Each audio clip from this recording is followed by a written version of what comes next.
அதில் என்ன தவறுங்கண்ணா? என்னுடைய வாழ்க்கையை நான் வாழ்கிறேன். நான் மண்ணை சாப்பிட முடியுமா? நான் பிஸ்னஸ் செய்கிறேன். அதில் யாரையாச்சும் அடிச்சு பிடுங்கன்னா, மிரட்டுன்னா, உங்களுடைய பணத்தை வாங்கினா, இந்த பணத்தை வாங்கினா, நான் எங்கேருந்து சாப்பிடுவேன்? என் குழந்தைங்களுக்கு எங்கேருந்து ஃபீஸ் கட்டுவேன்? எதை செய்தாலும் நியாயமான முறையில் செய்ய வேண்டும் என்று நினைக்கின்றேன். என் காருக்கு நான் டீசல் எங்கேருந்து போடுவேன்? அதனால் எல்லா வேலைகளும் நான் செய்கிறேன். செய்யக்கூடிய வேலைகளில் தவறு நீங்கள் சொல்லுங்கள். ஆனால் இந்த கம்பெனி ஆரம்பிச்சிங்க, அந்த கம்பெனியில் தவறு இருக்குது சொல்லுங்கள். மாநில தலைவராக நான் இல்லை. எனக்கு ஓடுவதற்கு நேரம் இருக்குது, மூச்சு விடுறதுக்கு நேரம் இருக்குது, என்னுடைய வேலையை செய்வதற்கு நேரம் இருக்குது, எனக்கு பொருள் ஈட்டுவதற்கு நேரம் இருக்குது, விவசாயம் செய்வதற்கு நேரம் இருக்குது, 4 இடத்துக்கு போகிறதுக்கு நேரம் இருக்குது, அயன்மேன் போகிறதுக்கு நேரம் இருக்குது, ஓடுறதுக்கு நேரம் இருக்குது. நான் தொழில் செய்கிற என்ன தவறு? அதனால் எதுவுமே செய்யக்கூடாதுன்னா வீட்டில் கையை கட்டி கொண்டு வாயை பொத்தி கொண்டு சும்மா நான் உட்காந்துருக்க முடியுமாண்ணா? உப்பு போட்டு சாப்பிட்றவன் நான். தவறு இருந்தால் சுட்டி காட்டுங்க. தொழிலே செய்யக்கூடாதுன்னா என்னென்ன நியாயம்? நான் என்ன சாராய கம்பெனி அண்ணன் நடத்துகிறேன்? லட்சதீபுக்கு போயிட்டு வந்தீங்கன்னா ஃப்ளைட் டிக்கெட் 60,000 ரூபா ஆகும்.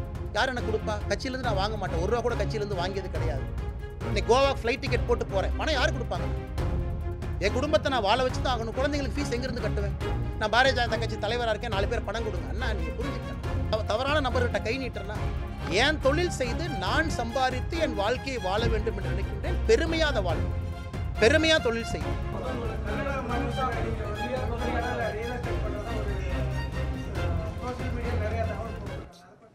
அதில் என்ன தவறுங்கண்ணா?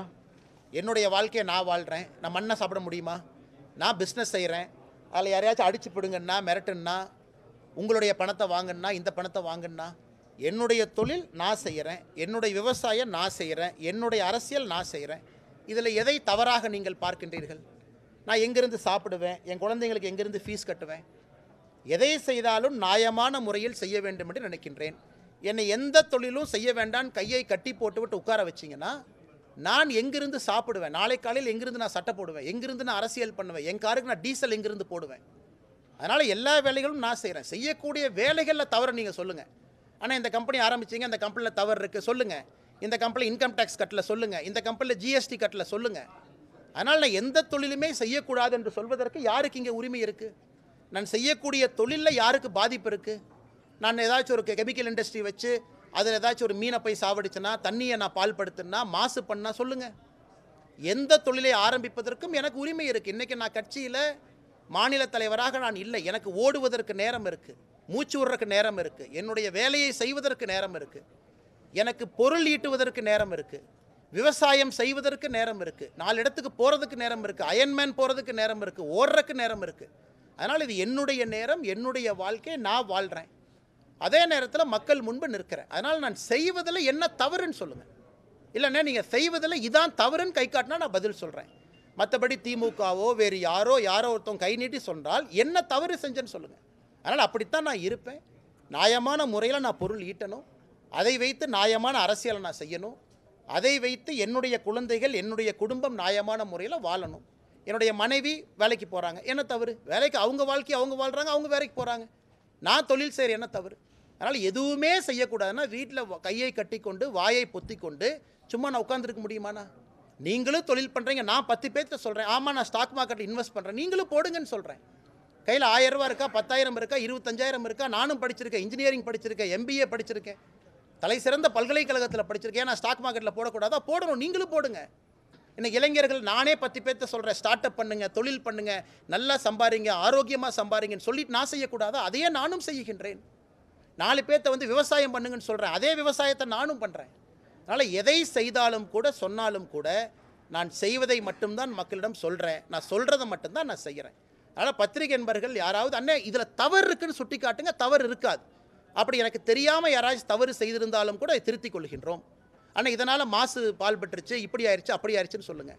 அரசுக்கு வரி கட்டுறதில் தவறிட்டேன்னு சொல்லுங்கள். நீங்கள் செய்யக்கூடிய தொழிலில் தர்மம் இல்லைன்னு சொல்லுங்கள். நான் செய்யக்கூடிய எல்லா தொழிலும் தர்மம் இருக்கிறது. உப்பு போட்டு சாப்பிட்றவன் நான். தவறு இருந்தால் சுட்டி காட்டுங்கள். தொழிலே செய்யக்கூடாதுன்னா என்னென்ன நியாயம்? நான் என்ன சாராய கம்பெனி அண்ணன் நடத்துகிறேன்?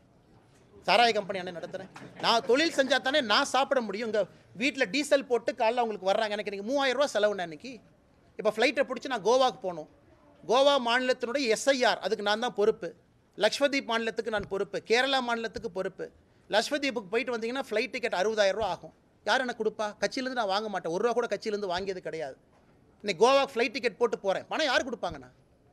யார் கொடுப்பாங்க? நான் ரோட்டில் உட்காந்து பிச்சை எடுக்க முடியுமா? கோயம்புத்தூருக்கு வெளியே கோகுலம் பார்க் ஹோட்டலுக்கு வெளியே அண்ணே நான் பாரதிய ஜனதா கட்சியில் இருக்கேன், நான் கோவா மாநிலத்துக்கு பொறுப்பாளர், ஒரு 10 ரூபா பிச்சை போடுங்கன்னு சொல்ல முடியுமா? நான் தொழில் செஞ்சு தான் ஆகணும். என் குடும்பத்தை நான் வாழ வச்சு தான் ஆகணும். குழந்தைங்களுக்கு ஃபீஸ் எங்கேருந்து கட்டுவேன்?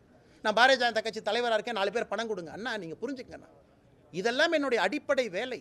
கட்சியில் வேலை செய்தாலும் கூட இங்கே வந்திருக்கிற ஒருத்தருக்குமே விவசாயி அன்றைக்கி வந்திருக்கிறாங்க, மாதம் ஒரு நாளைக்கு 2000 ரூபா செலவாகும்ல. அதை போய் உங்கள் பாக்கெட்டில் பிடுங்கிறேன்னா, தவறான நபர்கிட்ட கை நீட்டுறேன்னா, ஏன் தொழில் செய்து நான் சம்பாதித்து என் வாழ்க்கையை வாழ வேண்டும் என்று நினைக்கின்றேன். பெருமையாக அதை வாழுவேன், பெருமையாக தொழில் செய்வேன், பெருமையாக அரசுக்கு வரி கட்டுவேன். அதைத்தான் ஒரு இளைஞனுக்கு சொல்கிறேன். இன்றைக்கி மகாத்மா காந்தி சொல்லியிருக்கிறாங்க, இன்றைக்கி உள்ள நான் பேசினேன், ஒர்க் வித் பிரின்சிபல். ஒரு மரியாதையோடு வேலை செய்யுங்க, அதில் பணம் சம்பாதிங்க, அதில் வாழுங்க. நான் சொல்வதை மட்டும்தான் செய்கின்றேன். நான் ஏற்கனவே சொல்லியிருக்கேன், இன்னும் பல தொழில்கள் ஆரம்பிக்கத்தான் போகிறேன். ஏன்னா எனக்கு இன்றைக்கி நேரம் இருக்குது, என்னால் பல விஷயத்தை செய்ய முடியும். அயன்மேனுக்கு பயிற்சி எடுத்து அயன்மேன் முடிக்கிறக்கும் எனக்கு தைரியம் இருக்குது, மன வலிமை இருக்குது, அதுவும் செய்வேன். பல தொழில்கள் நடத்துவதற்கு நேரம் இருக்குது, பல தொழில்களுக்கு நேரம் கொடுக்க முடியும், அதுவும் செய்வேன். அரசியலும் செய்வேன், வீத லீடர்ஸ் ஃபவுண்டேஷனும் நடத்துவேன், இயற்கை விவசாயம் பார்ப்பேன். 24 மணி நேரத்தை கைக்கடிகாரத்தை கட்டிக்கொண்டு ஓடி வேலை செய்கின்றேன். நீங்களும் அதை செய்யுங்கன்னு சொல்கிறேன். சோம்பேறியாக வீட்டில் உட்காராதீங்க, பல இடத்துக்கு போங்க, பொருள் தேடுங்க, பல ஃபாரின் கண்ட்ரிக்கு போங்க, கற்றுக்குங்க, டெக்னிக் கற்றுக்குங்க, வந்து இந்தியாவில் இம்ப்ளிமெண்ட் பண்ணுங்க. அதனால் இதில் எங்கே தவறாகும்? ஏன்னா அண்ணன் கேட்ட சின்ன கேள்வி தான், இருந்தும் ஏன் பெருசாக பதில் சொல்கிறேன்னா, இதனால் ஒரு 4 பேர்த்துக்கு ஊக்கம் அடையட்டும் என்ற காரணத்துக்காக சொல்லுகின்றேன். அதனால் நன்றாக வாழுங்கள், நிம்மதியாக வாழுங்கள், உங்களுடைய சொந்த காசில் வாழுங்க. தவறு செய்யும்போது சுட்டி காட்டுங்க. யார் வேணாலும் என்ன வேணாலும் சொல்லலாம். இன்றைக்கி வந்து ட்ரெயினில் டிக்கெட் கொடுக்காமல் வந்தவங்கெல்லாம் இன்றைக்கி 7 தலைமுறைக்கு சொத்து சேர்த்து வச்சுருக்காங்க. அந்த மாதிரி நான் சேர்த்திருக்கிறானே, அந்த மாதிரி சேர்த்திருக்கேன் நான். முதலமைச்சர் என்ன தொழில் பண்ணுறாரு? இன்றைக்கி முதலமைச்சர் மு க ஸ்டாலின் எந்த தொழில் பண்ணுறாரு? கையில் கடிகாரம் கட்டுறாரு, சாப்பாடு வருது, எங்கேருந்து வருது அவருக்கு? டிஆர் பாலு அவர்கள் மீது டிஃபமேஷன் கேஸ் போட்டிருக்கேன். டிஆர் பாலு அவர்கள் கோர்ட்டுக்கு வரக்கூடிய கார் யார் பேரில் ரெஜிஸ்டர் ஆகிருக்குன்னா, கிங்ஸ் கெமிக்கல் பேரில் ரெஜிஸ்டர் ஆகிருக்கு. அவரே கோர்ட்டில் போன கிராஸ் எக்ஸாமினேஷனில் சொல்கிறாரு, எனக்கும் சாராய ஆலைக்கும் தொடர்பே இல்லைன்னு. ஆனால் சைதாப்பேட்டையில் 2 முறை டிஆர் பாலு கோர்ட்டுக்கு வந்த அந்த கார் எந்த கம்பெனி பேரில் ரெஜிஸ்டர் ஆகிருக்குன்னா, சாராய ஆலை பேரில் ரெஜிஸ்டர் ஆகிருக்கு. அதான் இந்த கிராஸ் எக்ஸாமினேஷனில் கேட்கலான்னு பார்த்தா எஸ்கேப்பை ஓடிட்டார், வரல, அடுத்ததுக்கு அவர் வருவார். அதனால் என்னை பொறுத்தவரை அந்த மாதிரி நான் பண்ணுறேன்னா. அதனால் நண்பர்களுக்கு நான் சொல்லிக்கொள்வது என்னென்னா, உங்கள் வாழ்க்கையை நான் வாழ்கிறேன். என்னால் யாருக்காச்சும் உபத்திரம் இருக்கா, நீங்கள் கை நீட்டி காட்டுங்க. அண்ணா உங்களால் ஒரு பறவைக்கு உபத்திரம், ஒரு மண்புழுவுக்கு உபத்திரம், மண்புழுவுக்கு கூட உபத்திரம் வரக்கூடாது என்பதற்காக இயற்கை விவசாயம் செய்யக்கூடிய மனிதன் நான். அப்போ என்னால் யாருக்கு உபத்திரம் வரும்? கை நீட்டி காட்டுங்க.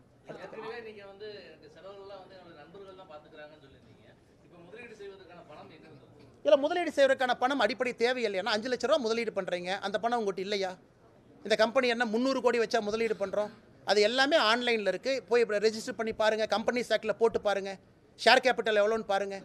1 லட்சம், 2 லட்சம், 3 லட்சம் ஷேர் கேபிட்டல் இருக்கும். அந்த கேபிட்டல் நீங்கள் போட மாட்டிங்களா? அந்தளவு கூட எனக்கு தகுதி இல்லையா? அந்தளவு கூட எனக்கு திறமை இல்லையாங்கன்னா, ஒரு 5 லட்ச ரூபா ஷேர் கேபிட்டல் என்னால் போட முடியாதா? என் மனைவி வேலை செய்கிறாங்க, நான் விவசாயம் பண்ணுறேன், நான் 10 ஆண்டு காலம் காவல்துறையில் பணி செஞ்சு நான் சேமிப்பு வச்சுருக்கிறேன், என் குடும்பத்தில் இருக்கிறாங்க, இன்றைக்கி எங்கள் அப்பா அம்மா விவசாயம் பார்க்குறாங்க, இன்றைக்கி ஆடுகுட்டி விற்கிறோம், என்னுடைய ரிலேட்டிவ்ஸ் இருக்கிறாங்க, எத்தனையோ பேர் பார்க்குறாங்க. அதனால் என்னால் ஒரு 1 லட்ச ரூபா 2 லட்ச ரூபா கூட என்னால் இல்லையானா ரோட்டில் வந்து பிச்சை எடுத்துகிட்டு இருக்கேன். என்னால் ஒரு 3 லட்ச ரூபா 4 லட்ச ரூபா ஷேர் கேபிட்டல். நீங்கள் கம்பெனி பற்றி கேட்குறவங்க கம்பெனியுடைய ஷேர் கேபிட்டலில் பாருங்கள், கம்பெனியில் முதலீடு எவ்வளோ போட்டிருக்குன்னு பாருங்கள். முதலீடு எவ்வளோ இருக்கும் அந்த கம்பெனியில்? ஷேர் கேபிட்டல் 1.5 லட்ச ரூபா ஷேர் கேபிட்டல். 1.5 லட்ச ரூபா ஷேர் கேபிட்டல் போட்டு ஒரு நிறுவனத்தை ஆரம்பிக்க முடியாதா? அல்லது 5 லட்ச ரூபா போட்டு ஆரம்பிக்க முடியாதா? அல்லது 10 லட்சம் போட்டு ஆரம்பிக்க முடியாதா? அல்லது லோன் வாங்க முடியாதா? அதனால் கேள்விகள் என்ன, இது யாரும் 10,000 கோடி 20,000 கோடி கம்பெனி நடத்தலை. அது நடத்தினா நான் சந்தோஷப்படுவேன். இன்னும் 20-30 ஆண்டுகள் கழித்து அந்த அளவுக்கு வளர்ந்தால் நான் சந்தோஷப்படுவேன். அரசுக்கு நாங்கள் வரி கட்டியிருக்கணும், எங்களால் ஒரு 50,000 பேருக்கு வேலை கொடுத்துருக்கணும். சந்தோஷம் தான், அது நடந்தால் நடக்கட்டும், ஆண்டவன் நம்புவோம். ட்ரெண்டை ஃப்ரெண்ட் ஆக்கிக்கோங்க. தந்தி டிவியின் சப்ஸ்கிரைபர்ஸ் அண்ட் ஃபாலோவர்ஸ் குடும்பத்தில் நீங்களும் இணையுங்க.